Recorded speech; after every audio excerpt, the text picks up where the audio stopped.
Friends, अर्श institute में आपका स्वागत है। जैसा कि आप जानते हैं, हम आपके लिए लेकर आए हैं 250 क्वेश्चन की सीरीज़। और पिछली कई वीडियो हम आपके लिए हिंदी व्याकरण से जुड़ी प्रश्नोत्तरी की करा चुके हैं। अगर आपने नहीं देखी है तो आप हमारे चैनल को सब्सक्राइब कीजिए और जाकर देखिए। बहुत सारी जानकारी आपको दी हुई हैं उसमें। और इसके अलावा आपको जीवनीय, बहुत सी कहानियाँ, बहुत से प्रश्नोत्तर और बहुत सी चीज़ें आपको इसमें उपलब्ध कराई गई हैं। और कोशिश की जा रही है हमारी तरफ से कि आपको बहुत से अच्छा से ज़्यादा सार हर सब्जेक्ट का उपलब्ध कराया जाए। ठीक है, तो हमारे साथ बने रहिए। और आज आपको जो है दिए हमने 30 प्रश्नों का जो है हिंदी व्याकरण की प्रश्नोत्तरी 30 प्रश्नों का यहाँ पर जो है वीडियो आपको उपलब्ध कराया है। और कमेंट सेक्शन में बताइएगा आपको वीडियो कैसी लगी। चलिए स्टार्ट करते हैं। आज के 30 क्वेश्चन आगे के क्वेश्चनों से जितने हो चुके हैं वो आप बैक जाके देख लीजिएगा हमारी वीडियो में। और आगे जो है क्वेश्चन से लगातार 30 क्वेश्चन स्टार्ट करते हैं। चलिए क्वेश्चन नंबर आगे। जिसके पास कुछ भी ना हो उसे क्या कहेंगे? 151वें नंबर का क्वेश्चन है आपका। जिसके पास कुछ भी ना हो उसे क्या कहते हैं? ऑप्शन है आपके ए गरीब, बी दरिद्र, सी अकिंचन या डी विनीत। आंसर दीजिए फटाफट। जिसके पास कुछ भी ना हो उसे क्या कहते हैं? चलिए आंसर देख लेते हैं। आंसर यहाँ पर सही हो जाता है ऑप्शन सी अकिंचन। अकिंचन ऑप्शन यहाँ पर सही हो जाता है।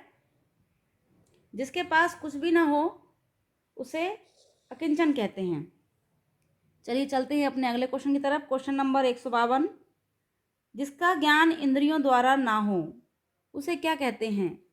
जिसका ज्ञान इंद्रियों द्वारा ना हो उसे क्या कहते हैं? ऑप्शन आपके हैं यहाँ पर ए इंद्रिय रहित, बी मतिहीन, सी इंद्रियमय या डी अगोचर।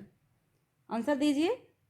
क्या इसे क्या कहेंगे? जिसका ज्ञान इंद्रियों द्वारा ना हो, ना हो यहाँ पर देखिए ना लिखा हुआ है, ना हो उसे क्या कहेंगे? ऑप्शन इंद्रिय रहित, मतिहीन, इंद्रियमय या अगोचर। फटाफट आंसर दीजिए। चलिए चलिए यहाँ पर आंसर देख लेते हैं। ऑप्शन यहाँ पर सही हो जाता है ऑप्शन डी अगोचर। जिसका ज्ञान इंद्रियों द्वारा ना हो उसे अगोचर कहते हैं। चलिए चलते हैं अपने अगले क्वेश्चन की तरफ। Question number 153। जिसे जीता ना जा सके उसे क्या कहते हैं? जिसे जीता ना जा सकता हो उसे कहते हैं, क्या कहते हैं? ऑप्शन है आपके ए अभय, बी अजय, सी विजय या इनमें से कोई नहीं। अब देखिए ऑप्शन यहाँ पर डी वाला तो होगा ही नहीं, इनमें से कोई नहीं वाला तो होगा ही नहीं। तो आपको एक तो ऑप्शन यहाँ पर ख़त्म ही हो गया। अब आपको बताना है ए बी सी में से कौन सा आंसर सही होगा। तो देखिए यहाँ पर क्वेश्चन है हमारा, जिसे जीता ना जा सके उसे क्या कहते हैं? अभय कहेंगे, अजय कहेंगे या विजय कहेंगे? आंसर दीजिए फटाफट। हाँ चलिए देख लेते हैं आंसर सही सही कौन सा है। ऑप्शन यहाँ पर सही हो जाता है ऑप्शन बी अजय। जिसे जीता ना जा सके उसे कहते हैं अजय। चलिए चलते हैं अपने अगले क्वेश्चन की तरफ। Question number 154। सबसे प्रथम गिना जाने वाला कहलाता है। सबसे प्रथम गिना जाने वाला क्या कहलाता है? अब देखिए ऑप्शन है यहाँ पर ए माने प्रथम, बी माने अग्रज, सी माने आरंभ या डी माने अग्रगण्य। यहाँ पर आपको बताना है सबसे प्रथम गिना जाने वाला क्या कहलाता है। प्रथम कहलाता है, अग्रज कहलाता है, आरंभ कहलाता है या अग्रगण्य कहलाता है? हाँ फटाफट से आंसर दीजिए। सरल है क्वेश्चन, तो सरल है। कौन सा सही है? हाँ चलिए चलिए देख लेते हैं। ऑप्शन यहाँ पर सही हो जाता है ऑप्शन डी अग्रगण्य। अग्रगण्य यानी अग्र माने होता है प्रथम, यानी आगे वो सबसे आगे, और गण्य माने गिना जाने वाला, सबसे पहले गिना जाने वाला। यहाँ के ऑप्शन से ही हमें जो है यहाँ पर अर्थ मालूम पड़ रहा है इसका शब्द से ही। चलिए चलते हैं अपने अगले क्वेश्चन की तरफ। Question number 155। वह कवि जो तत्काल कविता करने में कुशल हो कहलाता है। ऐसा कवि जो तत्काल कविता करने में कुशल हो, तत्काल माने तुरंत, तुरंत कविता करने में कुशल हो, वह क्या कहलाता है? अब देखिए ऑप्शन है यहाँ पर ए सुकवि, बी महाकवि या डी आशु कवि या सी आशु कवि या डी राजकवि। क्या कहलाता है जो तत्काल तुरंत कविता कर दे? हाँ जी, क्या कहलाता है? ऑप्शन बताइए। ऑप्शन है आपके सुकवि, महाकवि, आशु कवि या राजकवि। हाँ, आपको राइट आंसर बताना है। कौन सा आंसर यहाँ पर सही होगा? चलिए चलिए देख लेते हैं कौन सा आंसर सही है, यहाँ पर देख लेते हैं। ऑप्शन यहाँ पर सही हो जाता है ऑप्शन सी, आशु कवि। आशु कवि वह कवि जो तत्काल कविता करने में कुशल हो, आशु कवि कहलाता है। चलिए चलते हैं अपने अगले क्वेश्चन की तरफ। Question number 156। आरंभ से अंत तक के लिए एक शब्द क्या होगा? आरंभ से अंत तक के लिए एक शब्द क्या होगा? अब आपके ऑप्शन शुरू हो जाते हैं। ऑप्शन ए आरंभिक, बी आधोपंत, या सी आधोपांत, या डी संपूर्ण। अब आपको सही आंसर देना है। आरंभ से अंत तक के लिए जो वाक्य है उसके लिए एक शब्द क्या होगा? आरंभिक होगा, आधोपंत होगा, या आधोपांत होगा, या संपूर्ण होगा? आपको राइट आंसर देना है। कौन सा आंसर सही होगा यहाँ पर? चलिए चलिए देख लेते हैं। ऑप्शन यहाँ पर सही हो जाता है आपका ऑप्शन सी, आधोपांत। यानी कि आध माने आरंभ और अंत माने अंत तक। ठीक है, तो आधोपांत वाला ऑप्शन आपका सही है, ऑप्शन सी। आरंभ से अंत तक के लिए आधोपांत कहा जाता है। चलिए चलते हैं अपने अगले क्वेश्चन की तरफ। Question number 157, 157। जिसे मापा ना जा सके वह उसे क्या कहते हैं? जिसे मापा ना जा सके वह क्या कहलाता है? ऑप्शन आपके हैं यहाँ पर ए अमापित, बी अपर, सी अनुपेय, या डी अपरिमेय। हाँ, जिसे मापा ना जा सकता हो उसे क्या कहते हैं? ऑप्शन है आपके अमापित, बी अपर, सी अनुपेय, या डी अपरिमेय। आपको सही आंसर देना है, फटाफट से बताइए। चलिए देख लेते हैं ऑप्शन यहाँ पे कौन सा सही हो जाता है। ऑप्शन यहाँ सही हो जाता है ऑप्शन डी अपरिमेय। अपरिमेय आपका ऑप्शन यहाँ पर सही हो जाता है। जिसे मापा ना जा सके उसे कहते हैं अपरिमेय। चलिए चलते हैं अपने अगले क्वेश्चन की तरफ। Question number 158। परंपरागत उक्ति को क्या कहते हैं? परंपरागत उक्ति को क्या कहते हैं? ऑप्शन है आपके ए अनुश्रुति, बी सूक्ति, सी विरक्ति, या डी इनमें से कोई नहीं। आपको राइट आंसर देना है। कौन सा आंसर सही है? ए अनुश्रुति, बी सूक्ति, सी विरक्ति, या डी इनमें से कोई नहीं। परंपरागत उक्ति को क्या कहते हैं? आपको सही आंसर देना है। चलिए देख लेते हैं सही आंसर इसका क्या है। आंसर यहाँ पर सही हो जाता है ऑप्शन ए अनुश्रुति। परंपरागत उक्ति को अनुश्रुति कहते हैं। चलिए चलते हैं अपने अगले क्वेश्चन की तरफ। Question number 159। जो स्त्री सूर्य भी ना देख पाती उसे क्या कहेंगे? जो स्त्री सूर्य भी नहीं देख पाती उसे क्या कहेंगे? ऑप्शन है आपके असूर्य पश्या, या बी अनूढ़ा, सी सूर्यपुत्री, या असूर्यष्मा। आपको बताना है इसमें से सही आंसर कौन सा है। जो स्त्री सूर्य भी नहीं देख पाती उसे क्या कहेंगे? ए असूर्य पश्या, बी अनूढ़ा, सी सूर्यपुत्री, या डी असूर्यष्मा। आपको राइट आंसर बताना है। चलिए चलिए देख लेते हैं। यहाँ पर ऑप्शन सही हो जाता है आपका ऑप्शन ए असूर्य पश्या। असूर्य पश्या, आ माने नहीं, सूर्य, पश्या माने देखा हो। ठीक है, असूर्य पश्या।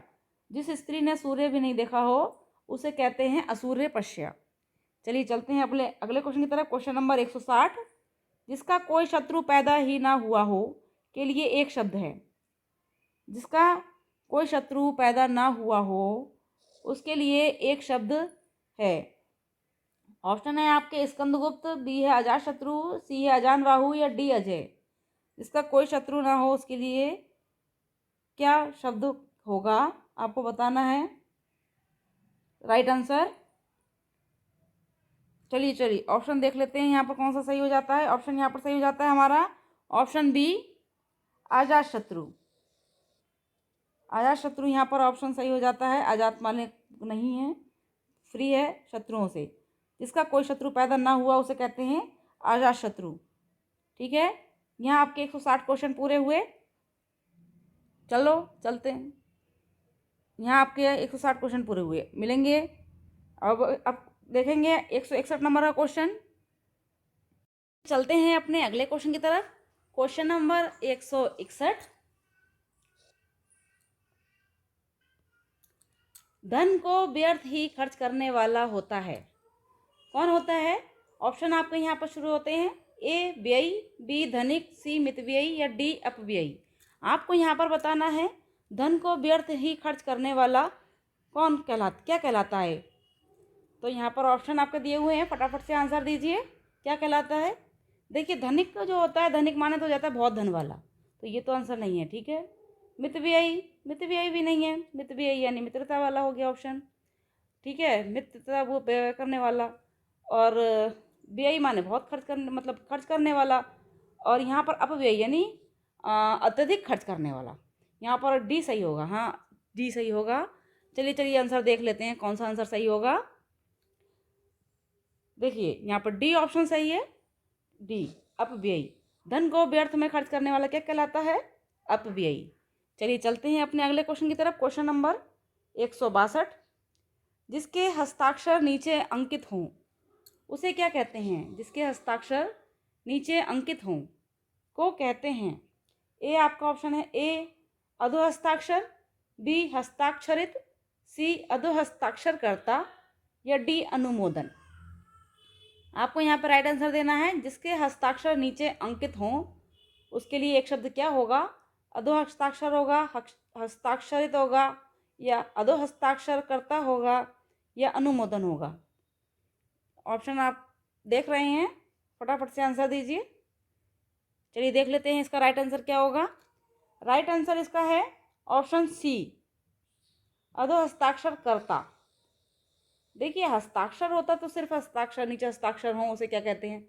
जिसके, यहाँ पर जिसके लगा हुआ है ना, तो कर्ता भी तो होना चाहिए ना, अधोहस्ताक्षरकर्ता, ठीक है। ऑप्शन यहाँ पर सी आपका सही हो जाएगा। चलिए चलते हैं अपने अगले क्वेश्चन की तरफ। क्वेश्चन नंबर 163, बरसात बिल्कुल ना होना क्या कहलाता है? बरसात का बिल्कुल ना होना क्या कहलाता है? ऑप्शन है आपके अनावृष्टि, बी अल्पवृष्टि, सी अनावृष्टि या डी अनावृष्टि। बरसात का बिल्कुल ना होना क्या कहलाता है? अनावृष्टि कहलाता है, अल्पवृष्टि कहलाता है, अनावृष्टि कहलाता है या अनावृष्टि कहलाता है? आपको राइट आंसर देना है इसमें। चलिए चलिए देख लेते हैं राइट आंसर इसका क्या है। आंसर यहाँ पर सही हो जाता है ऑप्शन डी, अनावृष्टि। वृष्टि ना होना, बरसात ना होना, बिल्कुल भी ना होना, ठीक है, अनावृष्टि। चलिए चलते हैं अपने अगले क्वेश्चन की तरफ। क्वेश्चन नंबर 164, सरकार के प्रयास से जारी होने वाली सूचना क्या कहलाती है? सरकार के प्रयास से जारी होने वाली सूचना क्या कहलाती है? ऑप्शन है आपके संसूचना, बी अध्यादेश, सी राज्यादेश या डी अधिसूचना। क्या कहलाती है? सरकार के प्रयास से जारी होने वाली सूचना क्या कहलाती है? संसूचना, अध्यादेश, राज्यादेश या अधिसूचना। राइट आंसर देना है आपको एक शब्द, ठीक, हाँ हाँ सही है। आप लोग आंसर हाँ आंसर दीजिए, ठीक है। राइट आंसर देख लेते हैं यहाँ पर क्या है। ऑप्शन डी यहाँ पर सही है, अधिसूचना। अधिसूचना, सरकार के प्रयास से जारी होने वाली सूचना अधिसूचना कहलाती है, ठीक है। चलिए चलते हैं अपने अगले क्वेश्चन की तरफ। क्वेश्चन नंबर 165, जो किसी के प्रति आसक्त हो वह क्या कहलाता है? जो किसी के प्रति आसक्त हो क्या कहलाता है? यहाँ पर ऑप्शन आपके हैं, आसक्ति, बी आस्थावान, डी सी अनुरक्त या डी विरक्त। जो किसी के प्रति आसक्त हो वह क्या कहलाता है? आसक्ति, आस्थावान, अनुरक्त या विरक्त। आपको राइट आंसर देना है, फटाफट से आंसर दीजिए, ठीक है। चलिए आंसर देख लेते हैं कौन सा सही है। आंसर यहाँ पर आपका सही हो जाता है ऑप्शन नंबर सी, अनुरक्त। जो किसी के प्रति आसक्त हो उसे अनुरक्त कहते हैं। देखिए मैंने आपको तरीका बताया था कि मैं ऑप्शन आपके यहाँ पर कंटिन्यू बता रही हूँ। आप सिर्फ आपको नंबर डालना है और नंबर के आगे जो है आप आंसर फटाफट अपना लिखते जाइए। जैसे 161 था, 161 का जो भी आंसर मैंने मतलब दिया है उसमें आप अपने मान से जो आपको सही लगता है, ए है या बी है या सी है, वो लिख लिया। और जब हम आंसर बोलते हैं तो आप उसमें मिलान कर लीजिए। तो आपको अगर राइट है तो ठीक है, राइट हो गया, और अगर आपका रॉन्ग है तो फिर रॉन्ग हो गया। आपको दोबारा से वो क्वेश्चन पढ़ने की आवश्यकता है, ठीक है। और दोबारा से इस क्विज को सुनिए और देखिए। जिससे आपको लास्ट तक, जब तक आप क्लियर ना हो जाए सारे क्वेश्चनों के आंसर आपके माइंड में, तब तक आप इस वीडियो को आप अध्ययन कीजिए। और हम उम्मीद करते हैं कि कोई भी क्वेश्चन हमसे छूटा ना रहे और आप अपने परीक्षा में 100% नंबर लाएं और अपने परीक्षा में कामयाब हों। ठीक है, तो तरीका भी हम बता चुके हैं, कई बार वीडियो में बता चुके हैं कि क्या किस तरीके से आपको पढ़ना है। और नोट्स बनाइए, जो गलत हो रहा है उसे आप नोट डाउन करिए। ठीक है, नोट डाउन करिए उस क्वेश्चन को, फिर रिवीजन करिए और फिर दोबारा से क्विज का आंसर दीजिए। ठीक है, हाँ चलिए चलते हैं, हमने 165 क्वेश्चन देख लिए हैं। चलिए चलते हैं अपने अगले क्वेश्चन की तरफ। क्वेश्चन नंबर 166, बहुत दान देने वाले को कहेंगे, बहुत दान देने वाले को क्या कहते हैं? ऑप्शन देखिए यहाँ पर है, ए दानी, बी अगौरदानी, सी दीनदयाल या डी दानवीर। बहुत दान देने को क्या कहते हैं? दानी, औघड़दानी, दीनदयाल या दानवीर। आपको राइट आंसर देना है। अनेक शब्दों के लिए एक शब्द है, हाँ अनेक शब्दों के लिए एक शब्द चल रहे हैं इस समय। ऑप्शन यहाँ पर हैं आपके दिए हुए, बहुत दान देने वाले को क्या कहते हैं। चलिए राइट आंसर देख लेते हैं, कहाँ यहाँ पर कौन सा सही है। ऑप्शन है यहाँ पर सही बी, औघड़दानी। बहुत दान देने को वाले को कहते हैं औघड़दानी। ठीक है, ठीक है, दानवीर तो हर चीज़ दान करने वाले को कहते हैं दानवीर, बहुत दान देने वाले को औघड़दानी कहते हैं। ठीक है, चलिए चलते हैं अपने अगले क्वेश्चन की तरफ। क्वेश्चन नंबर 167, 167, जो शीघ्र प्रसन्न हो जाए उसे कहेंगे।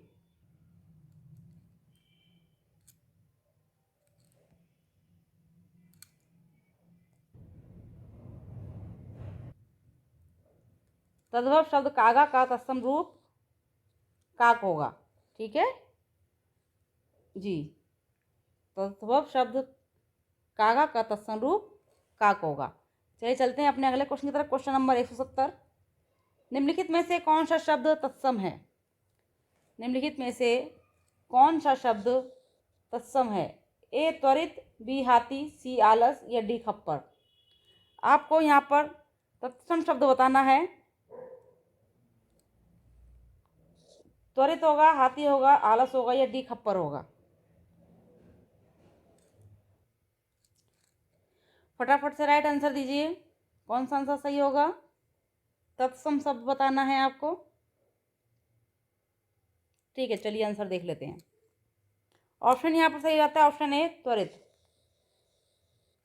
देखिए हाथी, आलस और खप्पर नहीं है, जो नॉर्मल शब्द है ना तत्सम, ये तद्भव शब्दों में आएंगे।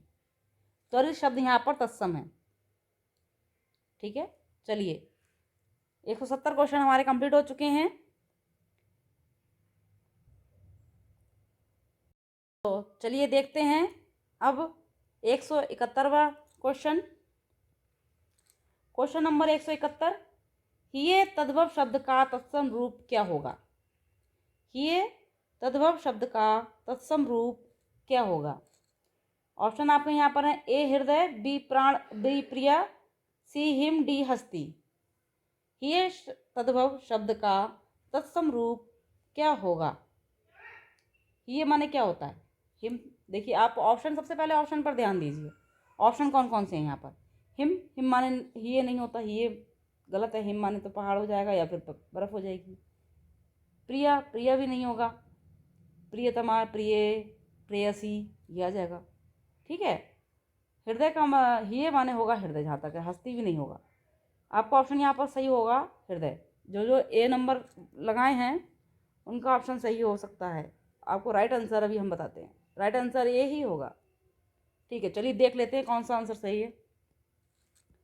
देखिए ठीक है ना, यहाँ पर ये शब्द का तत्सम रूप हृदय है।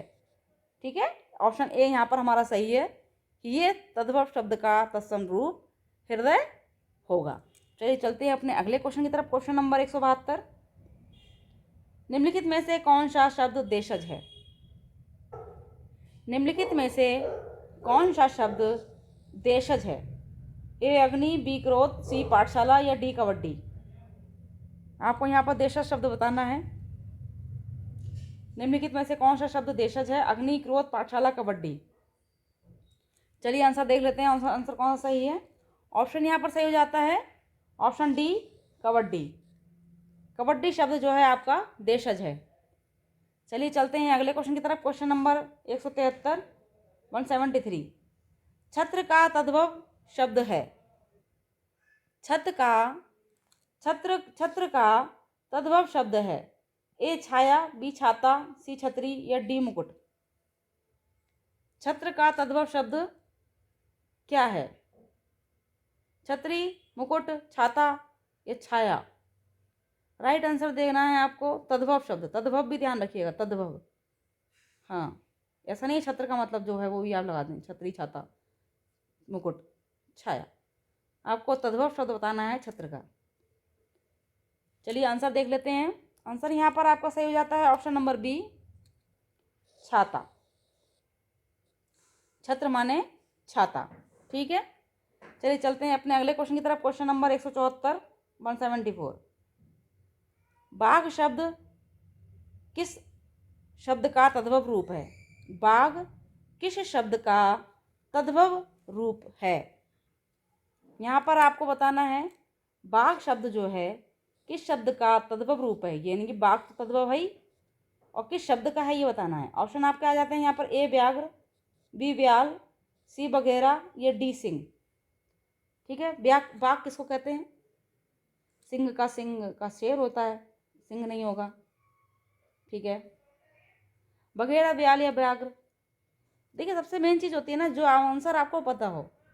ठीक है, कि इसका आंसर ये नहीं है, वो तो पहले ही आप कट लगा दो। जैसे यहाँ पर सिंह तो है ही नहीं। ठीक है, ब्याल, जी हाँ ब्याल भी नहीं है। ठीक है, जैसे कट लगा दिया, फिर आपके ऑप्शन होते हैं ना वो कम हो जाते हैं। ठीक है, उसमें आपको आंसर देना होता है। राइट आंसर आपको यहाँ पर बताना है बाघ किस शब्द का तद्भव रूप है। चलिए देख लेते हैं, आंसर देख लेते हैं आपने कौन सा लगाया, कौन सा वाला सही है। ऑप्शन यहाँ पर सही हो जाता है व्याघ्र। व्याघ्र माने बाघ होता है। हाँ, बाघ शब्द जो है व्याघ्र शब्द का तद्भव रूप है। ठीक है, चलिए चलते हैं अगले क्वेश्चन की तरफ। Question number 175। केला का तत्सम शब्द क्या है? केला का तत्सम शब्द क्या है? ए केल, बी कदली, सी कदला, डी हस्तीफल। आपको यहाँ पर बताना है केले का तत्सम शब्द। तत्सम शब्द का मतलब क्या था? संस्कृत का रूप लिया हुआ तत्सम शब्द। Very easy. तत्सम तद्भव वाला पार्ट नहीं देखा आपने? आप हमारे चैनल पे जाइए और वीडियो को देखिए। तत्सम तद्भव शब्दों का बहुत सारा आपको उसमें मसाला मिलेगा। ठीक, देखिएगा ऑप्शन। हाँ, आप मुझे कमेंट सेक्शन में बता सकते हैं कि आपको क्या चीज़ उपलब्ध कराना है। मैं आपको कोशिश करूँगी आपके मनमाफिक चीज़ें भी उसमें वीडियो में अपलोड करूँ, जिससे कि आपको और आसानी हो जाए अपने अध्ययन में। जिस चीज़ की आपको उपयोगिता हो आप मुझे वो बताएं, मैं वह आपको उपलब्ध कराऊंगी। Hindi Sanskrit mostly important subject जी हाँ, मेरे तरफ से हिंदी संस्कृत की तो आपको बिल्कुल ही पूरा सार मिलेगा। साइकोलॉजी का भी मिलेगा, बाकी आपके सुविधा अनुसार जो आप कमेंट सेक्शन में बताएंगे वो मिलेगा, ज़रूर मिलेगा। ठीक है, चलिए अपने क्वेश्चन पर आते हैं। 175वां क्वेश्चन है हमारा, केला शब्द का तत्सम शब्द क्या है? आंसर यहाँ पर देख लेते हैं। आंसर यहाँ पर कौन सा सही है? आंसर आपका यहाँ पर सही हो जाता है कदली, बी कदली। बी आंसर सही है। कदली फल मेवा कहते हैं, नहीं कदली फल मेवा है ना, कदली माने केला। सत्यनारायण स्वामी जनपातक हरना, सत्यनारायण वाली की कथा होती है ना, उसमें कदली फल मेवा आता है। हाँ, कदली माने केला होता है। ठीक है, कदली कहते हैं केले को, कदली फलम संस्कृत में कहते हैं केले को कदली फलम। चलिए चलते हैं अपने अगले क्वेश्चन की तरफ। Question number 176। पुष्प का तद्भव रूप होगा। पुष्प का तद्भव रूप क्या होगा? देखिए तत्सम माने हो जाता है संस्कृत में होना। ठीक है, संस्कृत रूप लिया हुआ, और तद्भव आपका आ जाता है हिंदी रूप लिया हुआ। ठीक है, हाँ, पुष्प का तद्भव रूप होगा। ऑप्शन यहाँ पे आपके आ जाते हैं, ए फूल, बी पत्र, सी पुष्प या डी गुलाब। ठीक है, नहीं गुलाब बिल्कुल गलत आंसर है, गलत है। गुलाब तो होगा ही नहीं। पत्र माने पत्ता हो जाता है, ये भी नहीं होगा। अब आ जाता है फूल और पुष्प, क्योंकि तद्भव रूप तो आपका पुष्प आ ही गया। ठीक है, तो यहाँ पर आपको पुष्प वाला तो ऑप्शन देना ही नहीं है, तद्भव हो चुका है यहाँ पर।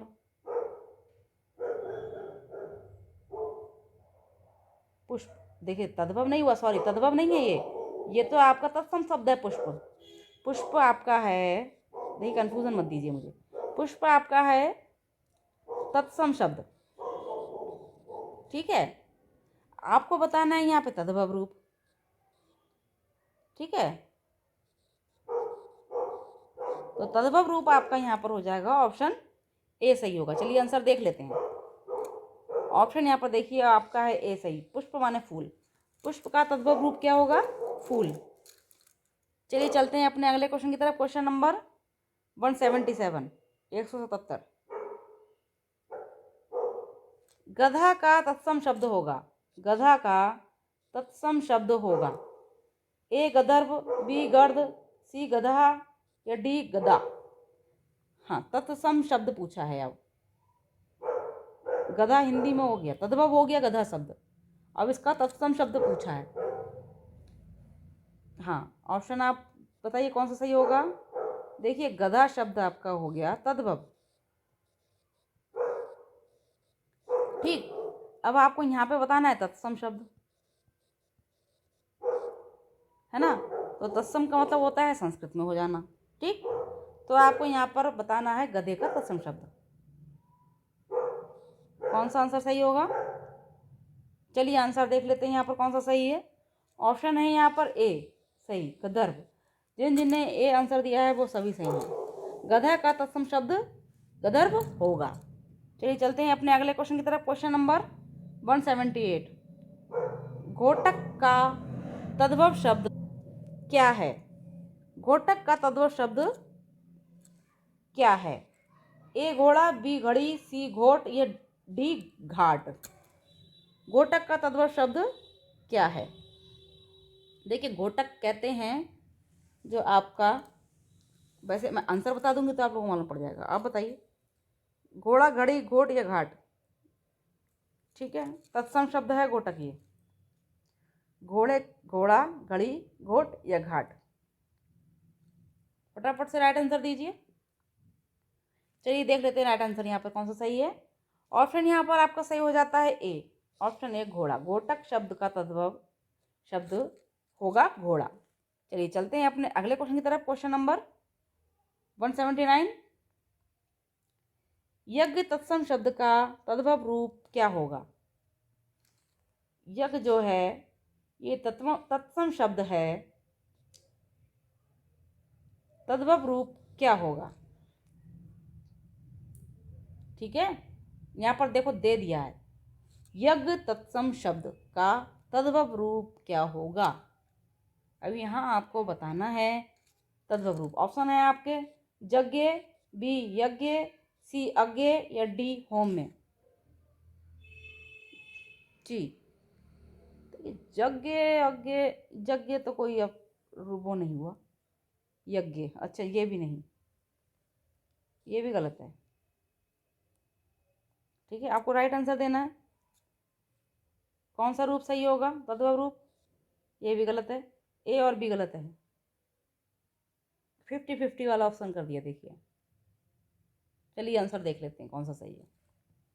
ऑप्शन यहाँ पर आपका ए सही है। जिनने ऑप्शन ए दिया हुआ है वह सही है, यज्ञ। ठीक है, यज्ञ शब्द का तद्भव रूप यज्ञ होगा। ठीक है, कहीं कहीं पर आप लोग कंफ्यूज हो जाते हैं। राइट आंसर, हाँ जी, राइट आंसर यहाँ पर ए है, ए ही होगा, यज्ञ ही होगा। यज्ञ का तत्सम रूप, तद्भव रूप जो है यज्ञ होगा। चलिए चलते हैं अपने अगले क्वेश्चन की तरफ। Question number 180, 180। सांस का तत्सम रूप क्या है?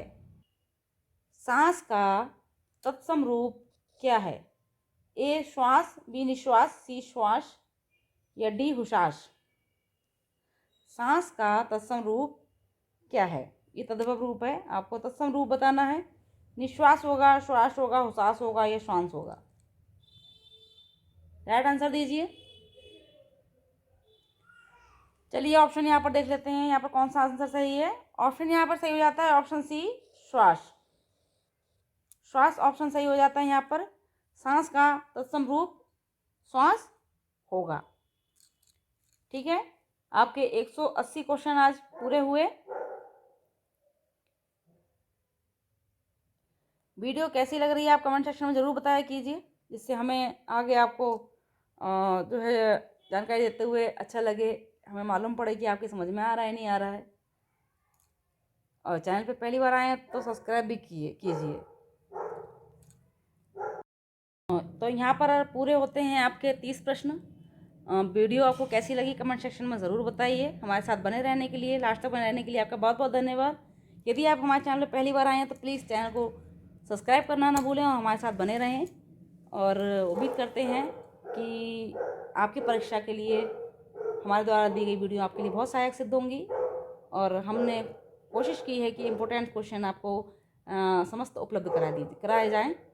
और हमारे साथ बने रहिए। और यदि आपको किसी चीज़ की आवश्यकता हो, किसी पैटर्न की या किसी सब्जेक्ट में कोई चीज़ समझ में नहीं आ रही हो, तो आप हमें कमेंट सेक्शन में बताइए और हम आपकी समस्या का समाधान करेंगे और आपको उसकी वीडियो उपलब्ध कराएंगे। ठीक है, तो हमारे साथ बने रहिए। लास्ट तक हमारे साथ बने रहने के लिए आपका बहुत बहुत धन्यवाद। Thank you so much. Take care. मिलते हैं अपने नेक्स्ट वीडियो में। Bye friend, thank you.